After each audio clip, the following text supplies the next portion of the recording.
സ്വതന്ത്ര ഭാരതത്തിന്റെ ചരിത്രത്തിൽ ആദ്യമായി സമഗ്രമായ ജാതി ജനസംഖ്യാ കണക്കെടുപ്പിന് തുടക്കമാകുന്നു.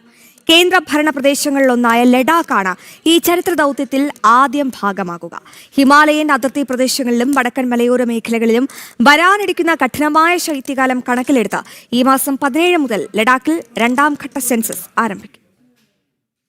രാജ്യത്തിന്റെ സാമൂഹിക സാമ്പത്തിക ചരിത്രത്തിൽ പുതിയൊരു അധ്യായം കുറിച്ചുകൊണ്ട് സമഗ്ര ജാതി ജനസംഖ്യാ കണക്കെടുപ്പിന് തുടക്കമാകുകയാണ്. ഭൂമിശാസ്ത്രപരമായ പ്രത്യേകതകൾ കൊണ്ടും വരാനിരിക്കുന്ന കഠിനമായ ശൈത്യകാലം കണക്കിലെടുത്തും കേന്ദ്രഭരണ പ്രദേശമായ ലഡാക്കിലാണ് ആദ്യഘട്ടത്തിൽ കണക്കെടുപ്പ് നടക്കുന്നത്. പോപ്പുലേഷൻ എന്യൂമറേഷൻ എന്ന് വിളിക്കുന്ന രണ്ടാം ഘട്ട സെൻസസ് പ്രവൃത്തികളാണ് 17 മുതൽ ആരംഭിക്കുന്നത്. മഞ്ഞുവീഴ്ച മൂലം ഗതാഗതവും ആശയവിനിമയം തടസ്സപ്പെടാൻ സാധ്യതയുള്ള ഹിമാലയൻ അതിർത്തി മേഖലകളിലും വടക്കൻ മലയോര പ്രദേശങ്ങളിലും നേരത്തെ തന്നെ വിവരശേഖരണം പൂർത്തിയാക്കാനാണ് കേന്ദ്ര ആഭ്യന്തര മന്ത്രാലയത്തിന്റെ തീരുമാനം. ലഡാക്കിലെ ഘട്ടം പൂർത്തിയാകുന്നതോടെ രാജ്യത്തിന്റെ മറ്റ് ഭാഗങ്ങളിലും പോപ്പുലേഷൻ എന്യൂമറേഷൻ വ്യാപിപ്പിക്കും. കൃത്യമായ ജാതി കണക്കുകൾ ലഭ്യമാകുന്നതിലൂടെ ഭാവിയിലെ സാമൂഹിക ക്ഷേമ പദ്ധതികൾ കൂടുതൽ അർഹരിലേക്ക് എത്തിക്കുവാൻ സാധിക്കുമെന്നാണ് വിലയിരുത്തൽ.